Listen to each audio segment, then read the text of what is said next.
This is the X-Zone Broadcast Network, broadcasting worldwide on broadcast affiliates and satellite program providers, including CNN Broadcast Network, Sirius Satellite Network, Star Media, Good News Radio Network, Angel Broadcast Network, Wiki Broadcast Network, and WPBN TV. For more information on the X-Zone Broadcast Network, visit us at www.xzbn.net.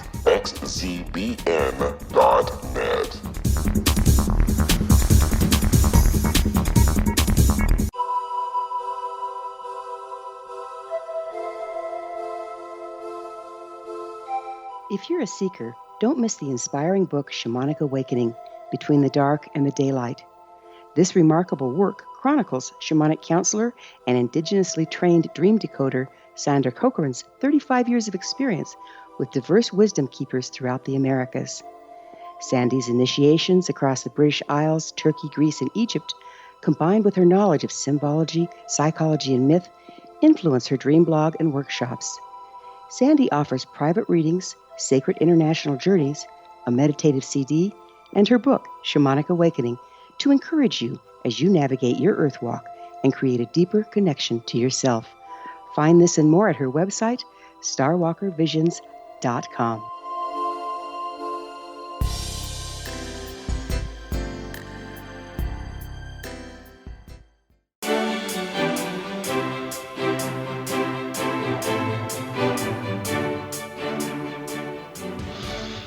A vast universe exists within and beyond our reality. What we realize with our five senses is but a tiny fraction of all that is real. Welcome to the World Beyond Radio Show. I'm Joe Weigant, your guide and advocate as we remove the blinders of our everyday lives and experience together all that exists out there in the world beyond our world.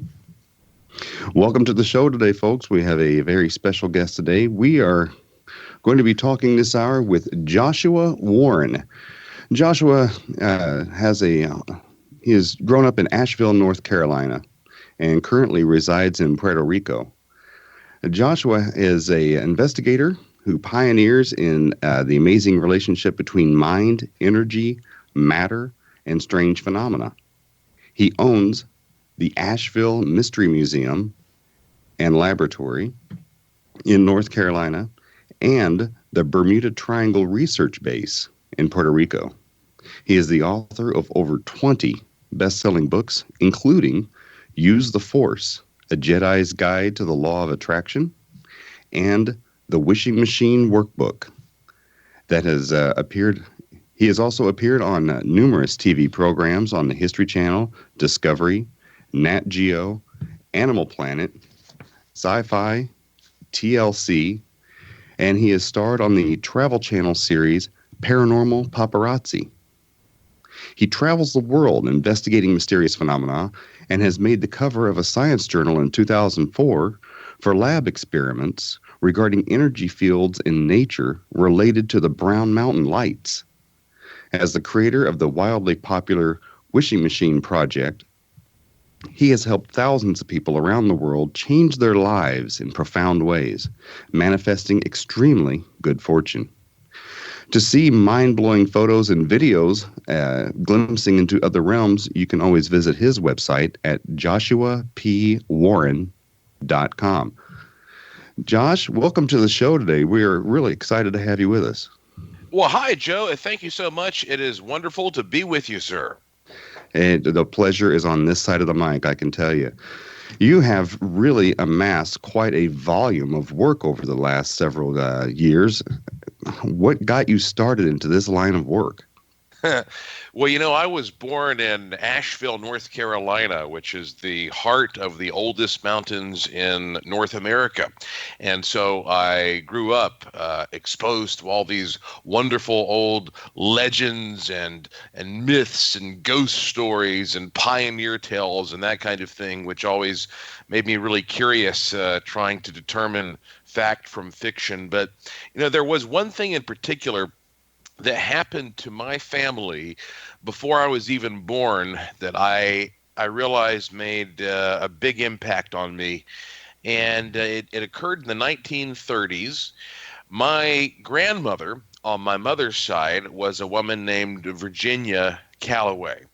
And her family was actually kind of well off for a while. They eventually lost their big farmstead, but anyway, they lived out in this area called Barnardsville. And Virginia was given a really nice gift when she was about 12, 13 years old. She was given a camera.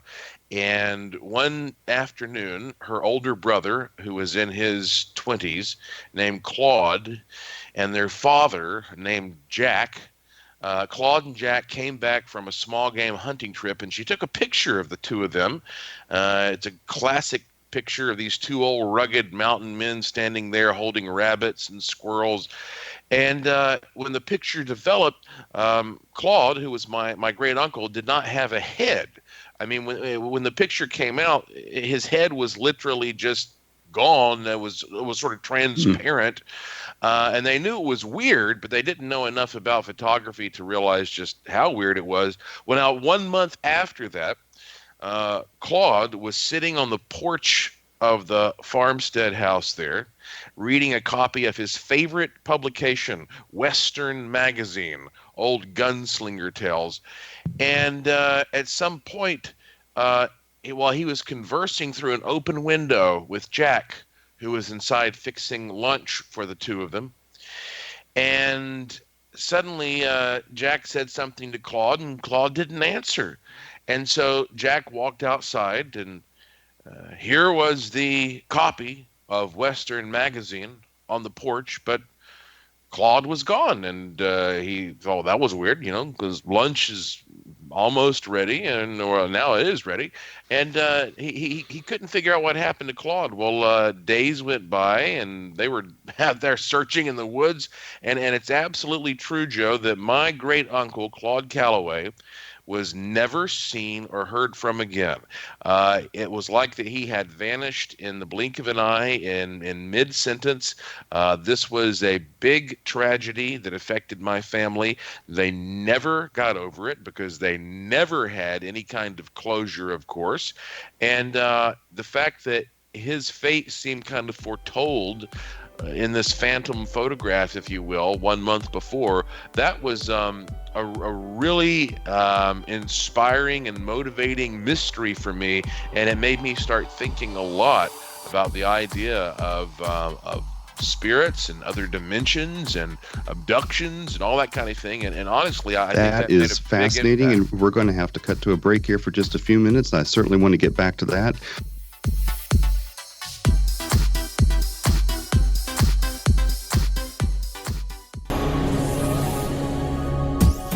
This is the X-Zone Broadcast Network, broadcasting worldwide on broadcast affiliates and satellite program providers, including CNN Broadcast Network, Sirius Satellite Network, Star Media, Good News Radio Network, Angel Broadcast Network, Wiki Broadcast Network, and WPBN TV. For more information on the X-Zone Broadcast Network, visit us at www.xzbn.net.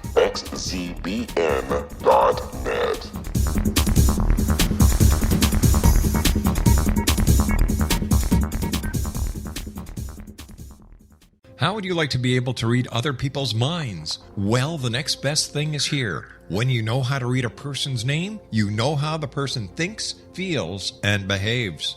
Each letter in our name holds a key to unlock our true essence. Our name contains both our gifts and challenges in this lifetime. Mnemology science discovers personality secrets hidden in the placement of the letters of our names, including the first and last impression people remember about us. Sharon shows us how to interpret the arrangement of letters as outlined in her book, Know the Name, Know the Person. Sharon Lynn Wyeth created mnemology science after 18 years of research and testing her theories, and has supported thousands of people around the world in understanding themselves and others better. You'll enjoy Sharon's unique teachings as she shares her system to learn the gifts behind your given birth name. Even if you don't like your birth name, there are jewels in this book. If you're thinking of changing your name, ready to name your child, or wanting to get along better with others, this is the book for you. If you'd like to improve your relationships and change your life for the better, get the book today, Know the Name, Know the Person, or visit www.knowthename.com. That's www.knowthename.com.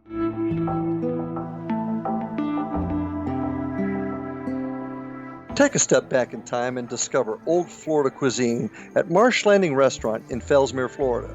Enjoy delicacies such as frog legs, gator tail, catfish, and swamp cabbage, or enjoy the more traditional cuisine such as hand-cut Angus steaks, ribs, and seafood. Join us for breakfast with a southern flair featuring sweet potato pancakes, biscuits and gravy, and much more. Planning a party? Marsh Landing's private dining rooms can accommodate groups from 8 to 80 people. While you visit, enjoy the historic pictures, artifacts, and stories that line the walls.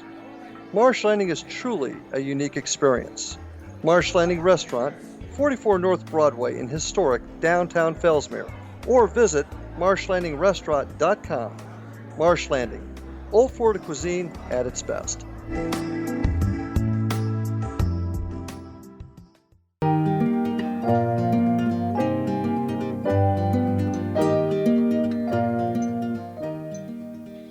Welcome back to the World Beyond Radio Show. I'm your host, Joe Weigant, and this hour we are talking with Joshua Warren, who has been a paranormal and supernatural investigator for years and is a prolific author.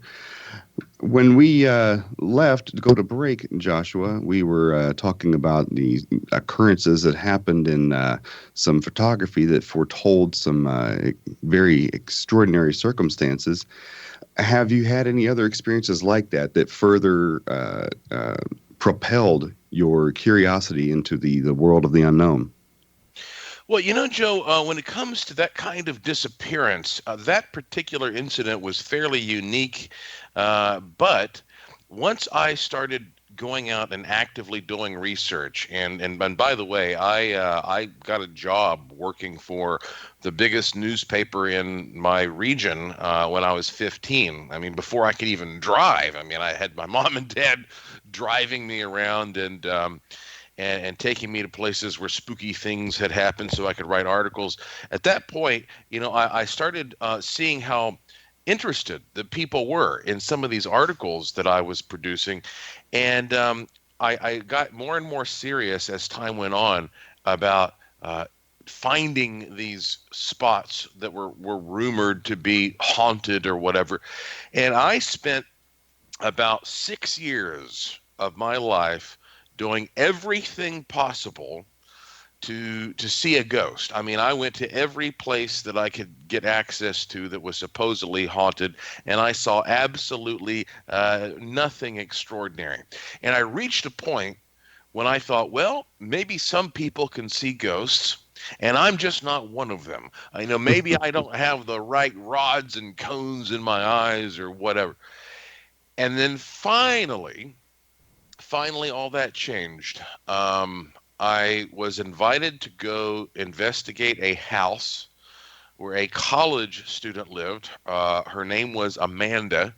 She had just moved into this old house, and she was on the verge of moving out, actually, because the day she started moving in, she called 911 because she started seeing this big figure that she thought was somebody who had physically broken into her house. And this got more and more extreme, and she started seeing these sort of misty forms and stuff floating around. And then what really freaked her out was when she started waking up in the middle of the night, and this misty form was in the bedroom. And then one night she woke up and it was in the bed, and she left the house at 4 a.m. and called me and said, "Look, I'm going to move out of this house." And I told her, well, I'm not a Ghostbuster. I'm not an exorcist. But I would love to go to your house and just see what I can learn. So the first time I was at her place, I didn't actually see too much, but I know how rare these things are. And so I came back a second time, and it was on that second occasion when I was in the attic with another researcher named Rob. Just so happened to be in the attic because I was going around measuring at various spots in the house. And at one point, Rob said, "Josh, look." And I turned, and right there between us was this big blue-gray misty form that was swirling in the air. And I was absolutely dumbfounded. I'd never seen anything like this before. I reached out and touched it. And when my hand sort of broke the surface of this mist, it was very cold on the inside, and it made the hair on my knuckles stand up. And Rob, who was on the opposite side, he reached out and he touched it. And then the thing started to get dimmer and dimmer. And that's when I realized, oh, crap, I have a camera. This whole time I had a camera around my neck, but I just wasn't even thinking about it. So I snapped a photograph of this thing right before it disappeared. On my website, joshuapwarren.com, there is a section called Gallery of the Strange, and if you click on that, there's a section that's called World's Wildest Ghost Photos, and you'll find that photograph in that collection. And I left that house that night, and I thought, I don't know if this is the spirit of a dead person necessarily, but that was something bizarre. And when you see a misty form in an attic, I'm pretty sure that qualifies as a ghost, and that was a life-altering experience for me. Outstanding. I never have a problem doing that because I'm a medium, so communicating with them and helping them to cross over and all that kind of stuff, it's just one of the things that I do. So it's fascinating that you were actually able to put your hand, into an apparition like that and actually be physically in contact with it in that way. That's fascinating. So, one of the things that you do talk about is traveling ghosts. Now, explain that to me. Yeah, this is a fascinating concept because so many people have this idea that a ghost is somehow just attached to a particular spot. And I think that partly comes just from our struggle to understand why a place is haunted. You go into a room, you say, well, this is a room where old man Withers died in 1950 whatever, and and people think of it as a very mechanical thing, like this ghost is attached to this spot. And there are, of course, scenarios where that is the case. I mean, especially when it comes to these types of ghosts that are imprints or residuals. I mean, those are basically ghosts that are sort of burned into the environment like a recording from. Exactly. Yeah, they're like a big IMAX movie, that just replays itself over and over at that particular spot. But when it comes to entities, meaning the spirits of living individuals, something much more complex and nuanced is taking place here than we have previously sort of addressed. It's almost like that when the spirit of a living person sort of moves on beyond this physical body, it's almost like having a computer that has got some kind of data stored in it, and you upload that computer to the cloud, and then the computer dies. The computer's conked out, but the information is uploaded into this larger internet, which is kind of like the spiritual realm, basically. And one of the ways that we are seeing this manifest is by going to places and finding that sometimes there are spirits that appear at places that may be the spirits of individuals who never were even at that spot when the person was alive. This past fall, I was contacted by a friend who said, look, there's a property being renovated right now, and they're having tons of paranormal activity. And a lot of folks listening to your show probably know that when a place is being renovated, it has a tendency to stir up paranormal stuff. Yes, it does. Yeah. And it's funny, I get invited all the time to go and investigate haunted houses that are private. and I can't talk about that on the radio. So I'm always happy when I go to a place that has some public element that I can talk about. And this place, for decades, it was an old barbecue joint. It sat there abandoned the past few years, and then they started renovating it to turn it into a new European pub and restaurant called the Byrish House and Pub, which is in Asheville, North Carolina. And when they started the renovation, the employees were scared to death because they started seeing this shadowy figure of a man sitting there in the booths, and they started seeing objects flying around in the kitchen, and people were getting poked and shoved around the bar, and glasses were flying off the bar, and there were cold spots everywhere. And so I went there, and everybody said something horrible must have happened here. So I brought in all my equipment, and sure enough, I was able to document all kinds of bizarre, anomalous, pulsating electromagnetic and electrostatic fields. But I didn't know why this was the case.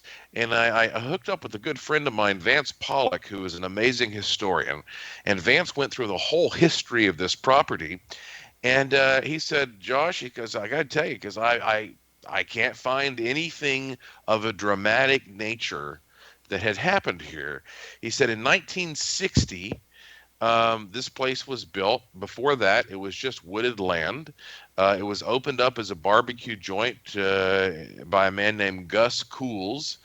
And then, he worked here till he died of natural causes. Then his family took over, and they worked there until it went out of business. Vance says, however, said Gus Cools had a friend, a colleague, whose name was also Gus, and his name was Gus Adler. And he said Gus Adler had a very different background. He said Gus Adler he was German. He was actually a German Jew, which is very notable. I'll explain why in a moment. And Gus Adler came over to Asheville in the 1930s, and he opened up Asheville's first sort of German and European-inspired restaurant called the Heidelberg, in this big old building on a mountain we now call the Sky Club. And the timing for Gus Adler was really bad, because at first his restaurant was doing well, but then here we are again, 1930s, as the U.S. got closer and closer to World War II, German stuff became very unpopular. People would not even eat sauerkraut, and so folks started vandalizing his property, and then there was a lot of bad gossip about him, and he was treated so unfairly. Eventually, he went out of business, and people at that time didn't realize, maybe he's German, but he's a German Jew. But they didn't understand at that time that, what the significance of that was. They didn't know what was happening to Jews in Germany. So he had a lot of inner turmoil, we can certainly imagine. He became a severe alcoholic. And one night he went into his little cottage that was near his restaurant, the Heidelberg, and he went to bed smoking a cigarette, and he nodded off, and when he woke up, the room was on fire. He was breathing in smoke. He flopped over on his hands and knees and crawled toward the bathroom, probably to get some ventilation, and never made it. They found him crumpled there, dead, on his way to the bathroom, died of smoke inhalation. And do you know, when I started showing people pictures of Gus Adler at the restaurant, they were like, that's the guy. That's the guy we're seeing. That's the ghost. And the more I showed people this, the more they started saying, you know what? They said, when we added in the fire pits out back on the property, that's when we started really seeing the ghostly activity pick up. There's more to this story, but I know we're coming up on a break. Yeah, we're getting ready to run off to a break. That is pretty amazing that sometimes those connections like that being made can help spark up new activity in a place that may have lain dormant for a while. But yes, you are correct. Anytime that you try to do renovations on a place. It tends to stir that up. We're going to run to a quick break here for just a minute, folks, and when we come back, we're going to talk more with Joshua Warren. Stay tuned. We'll be right back.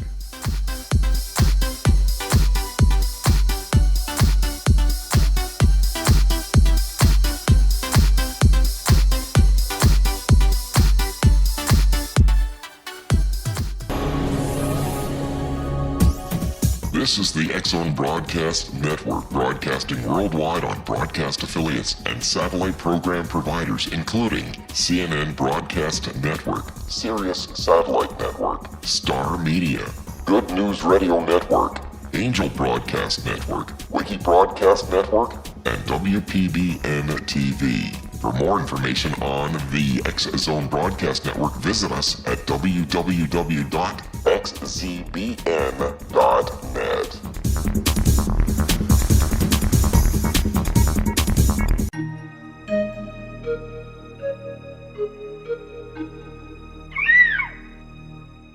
While science pursues fact, magic accesses the quantum level, bridging random facts to form truth.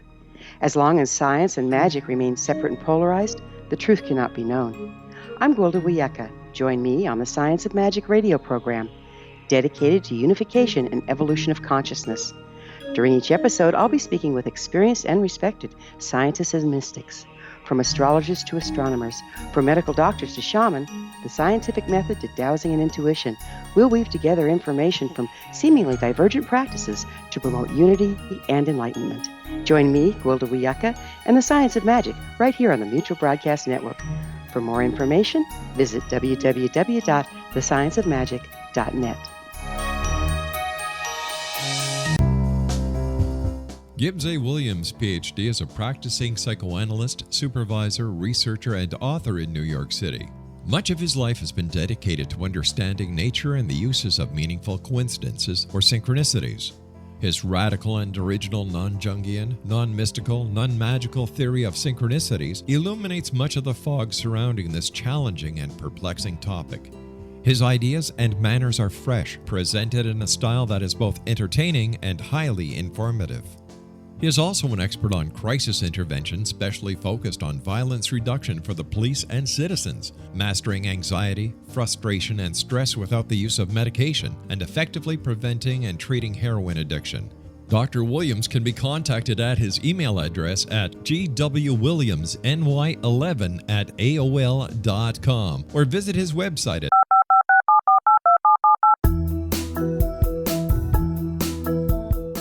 Did you know that when you're on the road with limited data or Wi-Fi, you can still listen to the X-Zone Radio Show with Rob McConnell, The Science of Magic with Gwilda Wiyaka, X-1, Dimension X, Space Patrol, and every minute of the X-Zone Broadcast Network by calling 213-401-0080, courtesy of Audio Now. No smartphone, app, or internet needed. It saves your data plan and it's free if you have unlimited minutes. Call 213-401-0080 to listen on any phone, anytime, anywhere. Remember 213-401-0080 for the best of the paranormal, parapsychology, and sci-fi radio programming anywhere, 24/7, 365.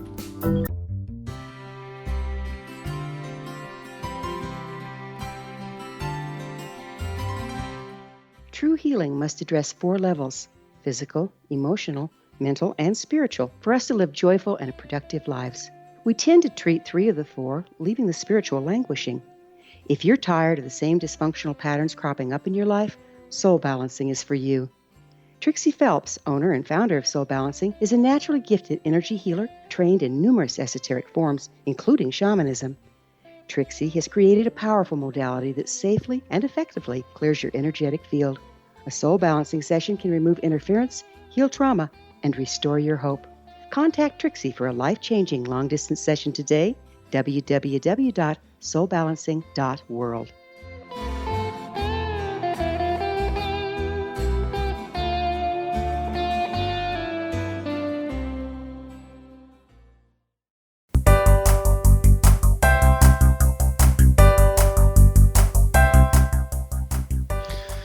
Welcome back to the World Beyond Radio Show. I'm your host, Joe Weigant, and this hour we are talking to Joshua Warren, who is an author and paranormal investigator. Joshua, you recently held a seance that received a lot of media attention. What was revealed during this seance? Well, the seance was done right there on this property we were talking about before the break, the Byrish House and Pub, because I thought, well, hey, maybe Gus Adler has some kind of a message if this is the Gus who's haunting the place. Because, it occurred to me that, well, he tried to open our city's first sort of German and European inspired restaurant, and it didn't work out. Maybe even though he might have never visited this particular property in his life, maybe he is coming back to this spot now because that he wants to see in this new day and age how that Asheville's newest attempt at this kind of a restaurant is going to fare. And so, again, getting back to this idea of traveling ghosts. So doing a seance, that's not the kind of thing, frankly, that I usually do. However, it was getting close to Halloween time, seemed like a fun idea. And so I went to this place one night, and I have a good friend her name is Shelley Wright. She's a paranormal investigator. She owns a magic shop in Asheville called Nevermore Mystical Arts. And Shelley brought this big, nice, elaborate 3D Ouija board with her made of glass. It was really a beautiful thing. And, usually you think of Ouija boards, you're like, oh, this is just a kid's game. But really, it's just a tool, like any other tool that might be used to tap into one's potentially subconscious sort of psychic impulses. And so we had a big, nice group of people who showed up from all over the community. We had a lot of the media there. The ABC affiliate was there for television, and all the local newspaper people were there. And we went into this side room with candles lit. It was very traditional. And I said, look, I would like to open up this seance to anybody who wants to come through. And a lot of folks would say, well, good Lord, are you insane, man? That you're going to have demons popping out of the woodworks and everything else. But I did it. I said, look, I'm here to communicate with anybody who has a message. So I put one of my hands on the Ouija board, and Shelley put one of her hands on the Ouija board, and it began to slide around the planchette there, and it went first to the letter O, and then it went to the letter H, and then that was it. And it was really weird because it was almost like there was an electrical feeling in the planchette, like a buzzing, vibrating feeling. And so, but all we got were two letters, O-H. And I said, well, that means nothing to me. And I looked up, and there was Vance standing there, and I said, Vance, you're the historian. Does O-H mean anything? And Vance visibly shuddered, and he said, Josh, he said, the Sky Club, where Gus Adler had his business, was built by a man named O.C. Hamilton. and he said Hamilton is a mysterious figure. He says, I've researched this guy my whole life, and he says he's very obscure. I've never brought him up, but he said this guy, it's almost like he had a double life, because when I start looking into his paper trail, it just kind of dies suddenly. And that was it for that night. Well, Vance becomes obsessed with figuring out who is this O.C. Hamilton character. And listen to this, Joe. About 24 hours later, if that, Vance contacts me. He'd stayed up all night going back and revisiting this mystery of who was O.C. Hamilton. He called me and he said, Josh, I found the grave of O.C. Hamilton. And he goes, I want you to look at this picture I'm emailing you, and trust me, it's not a mistake. So I look at the picture, and here's a tombstone, but the tombstone says John J. Carroll. And I said to Vance, so are you telling me that O.C. Hamilton was actually a man named John J. Carroll? And he says, yeah. I said, okay, well, who the heck was John J. Carroll? Turns out John J. Carroll was a Catholic priest in Chicago, very well known, beloved for over 30 years.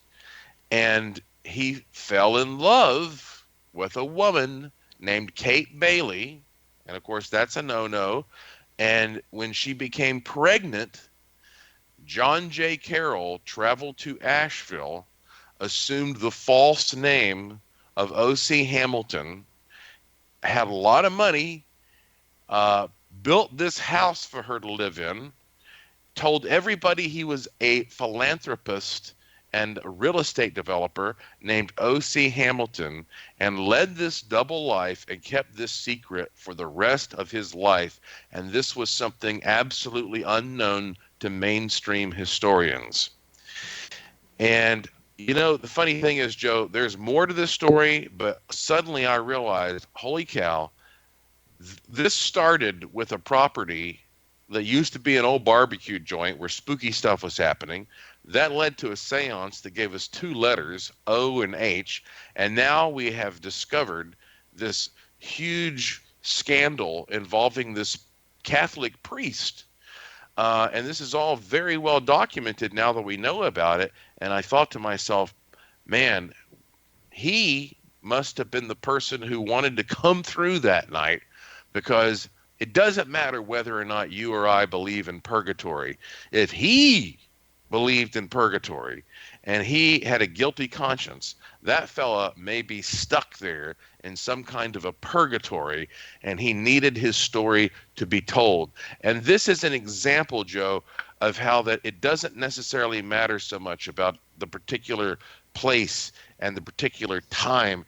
It's the idea that spirits are a pattern of information which can emerge under various circumstances at any place or at any time, because all those things are relevant, and we're finding this more and more as we try to realistically understand how spirits behave. I wonder if investigators in Chicago, since he spent 30 years of his life there under his birth name, I wonder if they are also experiencing phenomena there with his life as a priest in Chicago. That would be interesting to find out. Then that could be a connection that, as far as I know, it would be the first of its kind, making that kind of a connection. Well, listen to this. After we discovered this, the owner of the restaurant, and I'll just use his first name, Tom, because he is kind of a private guy. He contacted me and he said, okay, what have you found out? And I met with him, and I told him this story up to this point that I've told you. And right when I was about to say the name John J. Carroll, his eyes got as big as saucers, and he said the name John J. Carroll at the same time. And I was like, what? How could you possibly know that? Nobody knows that. And he told me that, as it turns out, he had grown up part of his life in Chicago, and that being a guy who develops restaurants, at some point several years ago, Al Capone's old hideout came up for sale, and he thought it would be a great place to buy and turn into a speakeasy. So he got, for a while, involved in this process of trying to buy Al Capone's old hideout. It didn't work out for him, but in the process, he got to know all these parties that were personally involved with Al Capone. And Al Capone's personal priest, who christened his children, was, yes, John J. Carroll. Now, that was unbeknownst to all of us when this process began. And I swear to you, it gives me cold chills right now just recounting that. That was a big, crazy moment to understand that this energy connected to this particular spirit was connected to this property from the very beginning in ways that we didn't even see, we didn't even realize. And that's why, again, I always tell people what we're finding is that it's not like you go to a haunted place and you necessarily just find some spirit of a person who died there. I mean, there are times where you go to a place and there's some kind of another, like a connection that reveals itself through synchronicities that is the attempt that a spirit has to communicate with you. And so what we did was we had another event there at the restaurant where we publicly acknowledged this story. We publicly forgave John J. Carroll for his indiscretions, if you will, in life. We told him that it's okay to move on. I had a number of people from various spiritual disciplines come there and essentially do a blessing and a clearing. And since then, 90% of the activity has stopped. And so I think that a lot of what was happening there had something to do with O.C. Hamilton / John J. Carroll. But I still think that Gus Adler's curious old spirit's still kind of hanging out around there just to see how the restaurant goes. But you know, there you have it. There must be people, I'm sure, and maybe somebody listening to this show in Chicago will hear this and say, oh my God, I have a whole other half of the story now, and we'll get an even more amazing revelation. I certainly hope so. I tell people all the time that when people, die here in this frame of reference and they drop their physical bodies, they're just as alive as they were moments before. The only difference between, these two frames of reference is that they're no longer wearing a human form anymore. They still maintain their stories and their lives and their experiences. And whenever you contact these spirits, they're still as human as they were. They're just not wearing what I call a meat suit, Yeah. So can any place be haunted, or is it just some places, or how does that work? Well, when you start looking at it from this point of view, you realize that for a long time, the most advanced physicists and scientists have been telling us that time and space are very relative and flexible things. Mm-hmm. So therefore, it's a mistake to apply any kind of a limitation to a spirit. And I think that's why you can say that a place can be haunted, whether or not something of a dramatic and tragic and violent nature occurred there. And you also have individuals who can be haunted. And so, yeah, any spot at any time can potentially experience a paranormal manifestation. There is no reason whatsoever to restrict it or limit it. And so I think it's we can say confidently now that what we're talking about is a more advanced view of what a ghost is. And that's exactly my thoughts too. Yeah. We're going to cut to a break here for just a few seconds, and we'll be right back in a moment. Folks, we are talking to Joshua Warren, and you're listening to the World Beyond Radio Show. Stay tuned. We'll be right back in a second.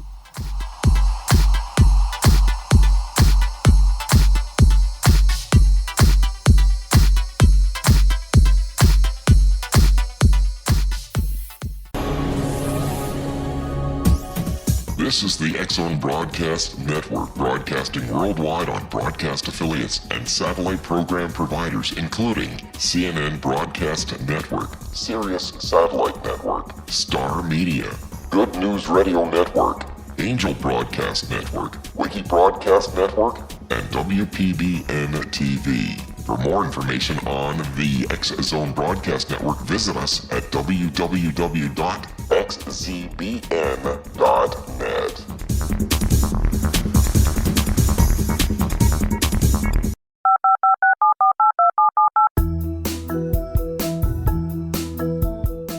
Did you know that when you're on the road with limited data or Wi-Fi, you can still listen to the X-Zone Radio Show with Rob McConnell, The Science of Magic with Gwilda Wiyaka, X-1, Dimension X, Space Patrol, and every minute of the X-Zone Broadcast Network by calling 213-401-0909 courtesy of Audio Now. No smartphone, app, or internet needed. It saves your data plan and it's free if you have unlimited minutes. Call 213-401-0080 to listen on any phone, anytime, anywhere. Remember 213-401-0080 for the best of the paranormal, parapsychology, and sci-fi radio programming anywhere, 24/7, 365.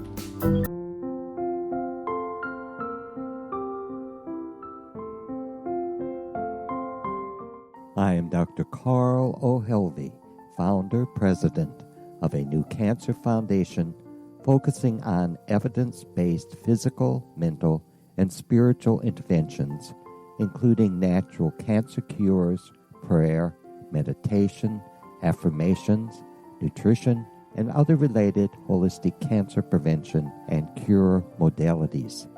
These are used in cancer education, research, and financing care. I ask for your help to continue this important work by donating at www.holisticcancerfoundation.com.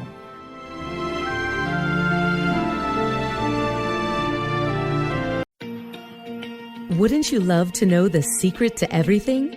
Well then, meet Dr. Kimberly McGeorge and her cutting-edge breakthrough knowledge that combines science with possibility. Dr. Kimberly brings real-life answers and healing to those open to alternative solutions. She teaches solution-based programs and classes that will change all areas of your life forever. Specializing in conscious creation, intuitive readings, and energy medicine, you can rapidly shift health, relationships, business, and money and abundance challenges quickly. Receive her best-selling book, Secret to Everything, at no cost by going to secrettoeverything.com/X-Zone. That's right, transformation can start now. Just go to secrettoeverything.com/X-Zone and receive Dr. Kimberly's book for free. Little children aren't the only ones afraid of the dark. Millions of soldiers return from war zones with PTSD, anger, frustration, fear, and loneliness, much of which surfaces during the darkness of the night. You have the chance to change the lives of these American heroes. Songs and Stories for Soldiers.us provides free MP3 players for these men and women. With a list of 3 million songs in 16 different styles, 100,000 audiobooks, and 30,000 old-time radio programs, every veteran can find something to soothe and comfort them at no cost. All our players contain an 8-hour audio program designed to help veterans fall asleep. With 1,500 plus vets now participating, it's our goal to deliver 10,000 audio players this year. Go to our website at songsandstoriesforsoldiers.us. Help us help a veteran make it through the night. You're listening to the X-Zone Broadcast Network, www.xzbn.net.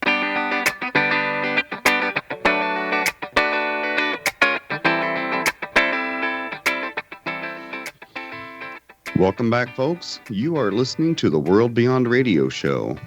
Our show is produced and brought to you by the ever-expanding leader in New Age, paranormal, alternative health, and supernatural programming, the X-Zone Broadcast Network and Relmar McConnell Media Company, at their corporate headquarters and master control in Ontario, Canada.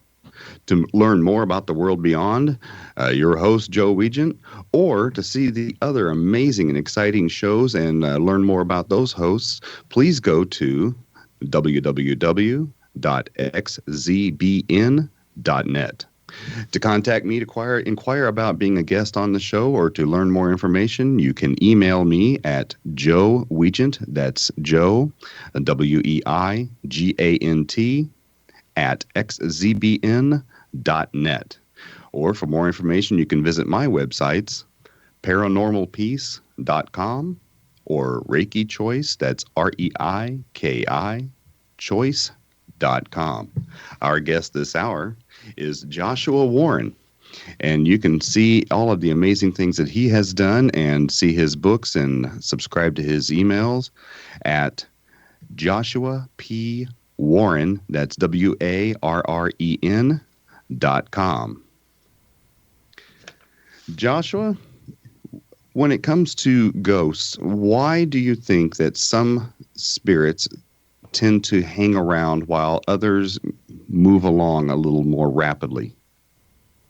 Well, Joe, you were talking, of course, about how human that people continue to be even when they're disembodied. And if you start thinking about it from that point of view, you realize that if someone suddenly realizes that he or she is, well, we'll just call it dead. And I think it doesn't quite come across that same way when you actually die. I think it's a much more interesting experience. But when someone realizes he or she is so-called dead, and they get the opportunity to move on, if you will, to that tunnel of light. And of course, it's a little bit different for everybody. You have to think about that person's point of view regarding how he or she lived his or her life. Because if that person believes that it's possible that if they move on to that next bandwidth, that there may be a God there who is going to judge them and possibly damn them to some lake of fire, well, then that's a very scary thing. Now, it doesn't matter if that's the truth or not. What matters is what that person believes. And so if that person believes that I'm about to possibly be judged, well, then obviously that person is probably going to delay that experience a little bit. And so what you find is that a lot of these spirits that are hanging around are spirits of people who have a guilty conscience because they're worried about how they live their lives and whether or not they made the right decision. You also have people who are just very confused. And this could be people who, let's say, died in a war. I mean, for example, we have spirits from the Civil War, and in the Civil War, I mean, those guys were just surrounded by smoke in the middle of a battle half the time. They couldn't even see what was going on. There were explosions happening all around them. Their ears were buzzing. Their brains were being rattled. Many of those are still confused. And then you have children who died before they were old enough to even really gain some understanding of what life and death is all about. So you have all these different sort of types of individuals who, for one reason or another, either choose specifically not to move on to some other bandwidth, or they hang out for a while. And you might think, well, gosh, when you die, you don't have a choice. Somebody's going to pop up there and drag you off to where you belong. But it doesn't seem to work that way. I mean, there's no rush. Again, time, what is time? It's a relative thing. And so there definitely is some period when an individual dies, some period there when it seems like that individual can choose whether or not to move to another bandwidth or stick around on this one. And that's why so often we have these stories about ghosts or so-called ghosts that are really kind of dark and dreary. And it's because that I think the folks who are a little more enlightened, the Einsteins, the Mother Teresas, the Edisons and all, those are spirits that are curious and have a good feeling about what they did in life, and they move on. Absolutely. I agree perfectly. And sometimes also because they become attached to things here on this world and simply don't want to leave those things behind. So tell us about some of the inventions that you have created here in your years of investigations. Well, a lot of the work that I've done in my laboratory has been regarding tulpas and manifestations.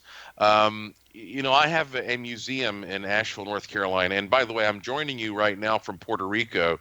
I am the owner and director of the Bermuda Triangle Research Center here in Puerto Rico. And it's sure nice to be in that position in the winter, I can tell you that. Yeah, no kidding. Yeah. But in Asheville, I have the Asheville Mystery Museum, which is in the basement of the Asheville Masonic Temple.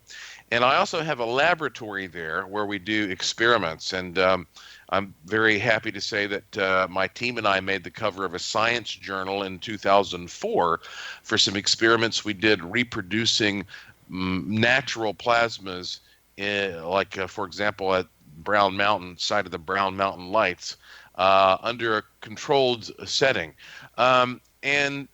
But some of the stuff that I've done that I think is really significant has to do with manifesting, shall we say, thought forms into some kind of an energy that others can actually experience.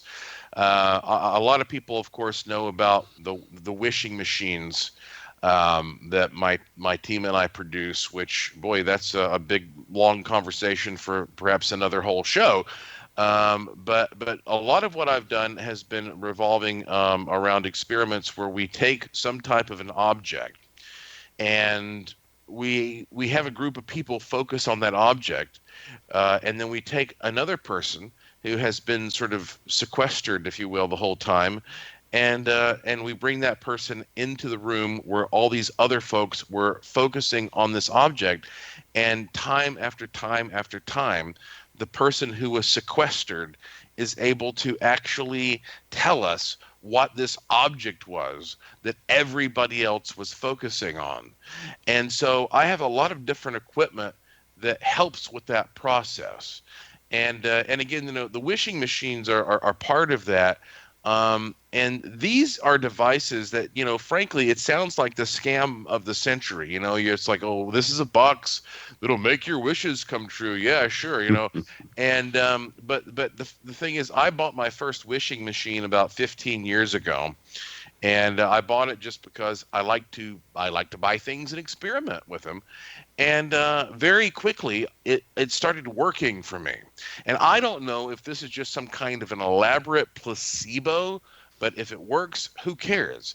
And so a lot of the work that I've done over the years has been about finding that relationship between matter and energy, how to materialize things. And yeah, if you want the old stuff, the typical stuff like money and better relationships and all that kind of thing, fine. But you can also use it to manifest and materialize ghosts, UFOs, paranormal phenomena. It all works the same way. The experiments that you're talking about concentrating on a particular object and someone else can actually determine what that object was, that sounds an awful lot like the Philip experiment in Toronto several decades ago. Are you familiar with that? Oh, yes, very much so. Yeah. So that sounds an awful lot like that particular experiment about manifesting and creating things. Yeah, in fact, in 2012, Warner Brothers released a major motion picture called The Apparition, and it was inspired by the Philip experiment. And they contacted me, the guy who wrote and directed the film. He contacted me and said, "I would like to hire you to be a consultant for the movie." And the movie, it came out, and frankly, it was an okay movie, but what they did was they sent a crew to my laboratory to actually shoot some experiments we were doing, trying to create tulpas, which is what, those are usually called, these thought forms that take on some external independent existence. Mm-hmm. And if you get the Blu-ray version of this movie, The Apparition, they have about 3 little bonus videos there that show us in the lab working on this very thing. And gosh, we had the most elaborate setup. Essentially what we did is we took a subject and we had that subject concentrate on a little tiki doll, It could be anything, but in our case, we used a tiki doll, and we hooked her brain up to a brainwave monitor, and then we amplified it to match the power of 500,000 people's brains. And then we hooked that into a kind of Tesla coil arrangement, and we broadcast it for miles. That is, I would seriously want to have you back on the show so we can talk more about this particular subject, but we do have to bring our show to a conclusion today. It has been just fascinating having you with us today, Joshua. Folks, you have been listening to the World Beyond Radio Show and our special guest, Joshua Warren. I am your host, Joe Weigant, and we will certainly be back again. Thank you for tuning in, folks, and have a great day.